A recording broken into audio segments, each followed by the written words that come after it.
चंदनपुर नाम का एक गांव, वहां की एक कहानी और एक ऐसा आदमी जिसने उस कहानी को मजाक समझने की भूल कर दी। चलिए आज इसी खौफनाक दास्तान की परतें खोलते हैं। लेकिन इस कहानी की शुरुआत हम इसके अंजाम से करेंगे। एक ऐसे अंजाम से जहां रहस्य और खौफ एक साथ मिलते हैं। सोचिए रवि, जो अभी कल ही तो गांव लौटा था, आज सुबह उसकी लाश मिलती है हवेली के टूटे फूटे गेट के पास।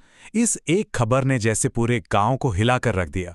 तो सवाल यही उठता है कि आखिर हुआ क्या? एक खुशनुमा घर वापसी आखिर इतनी भयानक त्रासदी में कैसे बदल गई? इसका जवाब जानने के लिए हमें चलना होगा ठीक एक दिन पहले। तो चलिए अब चलते हैं कहानी की असली शुरुआत पर। एक ऐसे वक्त पर जब माहौल में डर नहीं बल्कि खुशी और उम्मीद थी। तो बात है ठीक एक दिन पहले की। रवि पूरे 15 साल बाद शहर की भागदौड़ छोड़कर अपने गांव चंदनपुर लौटा था। आंखों में जानते हैं क्या था? बचपन की पुरानी यादें और दिल में अपनी दादी सावित्री से मिलने की जबरदस्त बेताबी। और दादी का प्यार तो देखिए, पोते के आने की खुशी में कोई कसर नहीं छोड़ी।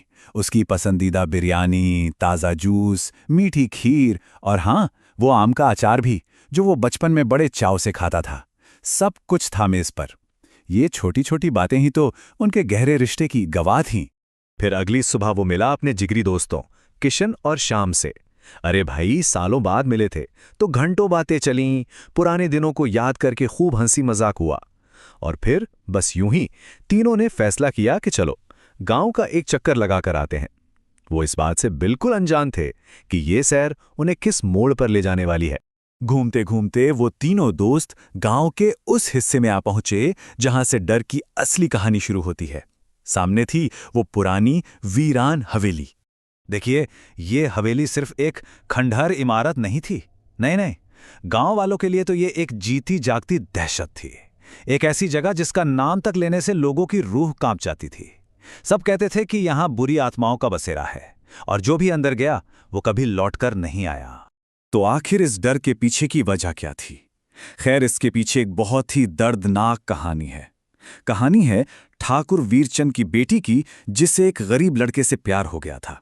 जब ठाकुर को यह पता चला तो गुस्से में उसने अपनी ही बेटी को हवेली के तहखाने में जिंदा दफना दिया। और वो यही नहीं रुका, इसके बाद उसने उस लड़के को भी ढूंढकर मार डाला। सोचिए, एक दोहरी हत्या जिसने इस हवेली को हमेशा हमेशा के लिए श्रापित कर दिया। और कहते हैं कि मरते मरते अपनी आखिरी सांसों में उस लड़की ने एक श्राप दिया था। उसकी आवाज में सिर्फ दर्द नहीं था बल्कि एक भयानक बदला लेने का इरादा था। एक ऐसा श्राप जो आज भी उस हवेली की दीवारों में गूंजता है। और अब यही कहानी, यही श्राप रवि के नए जमाने के विचारों और उसके दोस्तों के पुराने डर के बीच एक टकराव की वजह बनने वाला था। किशन और श्याम ने उसे बहुत रोका। मत जा रवि, वो हवेली श्रापित है, वहां बुरी आत्माएं हैं, जो जाता है लौटता नहीं। उन्होंने उसे सब कुछ बताया, लेकिन रवि, जो शहर से आया था, इन सब बातों को बस अंधविश्वास कहकर हंसता रहा। वो कहता, अरे ये सब पुरानी बातें हैं, भूत वूत कुछ नहीं होते। उसका यही अविश्वास उसके लिए जानलेवा साबित होने वाला था। उस रात रवि को नींद नहीं आई। दोस्तों की डरावनी बातें उसके कानों में गूंज रही थीं, लेकिन अब डर पर उसकी जिज्ञासा हावी हो चुकी थी। उसके मन में बस एक ही सवाल था, क्या ये सब सच है या सिर्फ एक कहानी? और उसने फैसला कर लिया, वो अकेले जाएगा और इस हवेली की सच्चाई खुद अपनी आंखों से देखेगा। और बस इसी एक फैसले के साथ शुरू होती है रवि की वो अकेली खौफनाक रात। एक ऐसी रात जहां हवेली के अंदर हर कदम पर मौत उसका इंतजार कर रही थी। घना अंधेरा, हाथ में सिर्फ एक टिमटिमाती हुई लालटेन। रवि ने हिम्मत करके उस जंग लगे गेट को धक्का दिया और हवेली के दम घुटने वाले सन्नाटे में कदम रख दिया। अंदर ऐसा सन्नाटा था मानो हवा भी सांस लेने से डर रही हो। वो धूल और जालों से भरी हवेली में आगे बढ़ ही रहा था कि अचानक एक काली सी परछाई तेजी से उसके पास से गुजरी। एक पल के लिए उसका दिल धक से रह गया। उसने तुरंत पलट कर देखा, पर वहां कोई नहीं था। उसे लगा शायद ये उसका वहम है। लेकिन तभी उस खामोशी को एक आवाज ने चीर दिया। छन छन छन, पायल की आवाज। उस वीरान हवेली में पायल की आवाज कहां से आ सकती थी? रवि का दिल अब जोर जोर से धड़कने लगा था। और फिर पायल की आवाज बंद हो गई। अब सुनाई दे रही थी एक औरत की सिसकियां, रोने की एक ऐसी दिल दहला देने वाली आवाज जो ना जाने क्यों रवि को अपनी तरफ खींच रही थी, हवेली के और भी गहरे और भी काले अंधेरे की ओर। और अब कहानी उस मोड़ पे आ पहुंची है जहां से वापसी का कोई रास्ता नहीं था। रवि का सामना अब उसी शक्ति से होने वाला था जिसका वो मजाक उड़ा रहा था।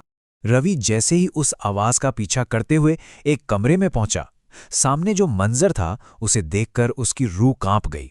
एक औरत जिसका चेहरा सड़ गल चुका था, आंखें लाल अंगारों की तरह दहक रही थीं और उसके होठों पर एक ऐसी भयानक मुस्कान थी जिसे देखकर किसी की भी जान निकल जाए। उस भयानक रूप ने रवि को घूरते हुए कहा, तुमने मेरी कहानी को मजाक समझा था, है ना? अब वही कहानी तुम्हें लेने आई है। रवि के पैरों तले जमीन खिसक गई। उसे समझ आ गया था कि ये कोई वहम नहीं बल्कि एक ऐसी हकीकत है जो उसे उसकी गलती की सजा देने आई है। डर के मारे रवि की आवाज तक नहीं निकल रही थी। उसने गिड़गिड़ाया, अपनी जान की भीख मांगी, पर वहां दया का कोई नामो निशान नहीं था। उस आत्मा ने एक पुराने जंग लगे चाकू से उस पर हमला कर दिया और रवि वहीं ढेर हो गया, ठीक उसी जगह जहां अगली सुबह उसकी लाश मिली थी। तो रवि की ये कहानी हमें एक सवाल के साथ छोड़ जाती है कि आखिर कोई कहानी कब सिर्फ कहानी नहीं रहती और एक चेतावनी बन जाती है। और ये सोचना भी जरूरी है कि कब किसी बात पे यकीन ना करना जानलेवा साबित हो सकता है।